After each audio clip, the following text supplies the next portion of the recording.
দেখব তোরে পুতুলের মতো করে সাজিয়ে হৃদয়ের কোঠরে রাখব আর হৃদয়ের চোখ মেলে তাকিয়ে সারাটি জীবন ভরে দেখব আমি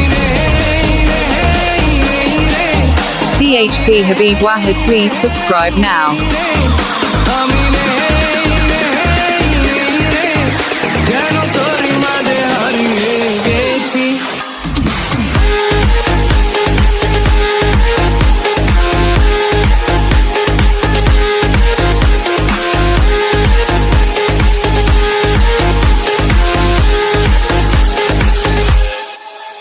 তোর ঋণী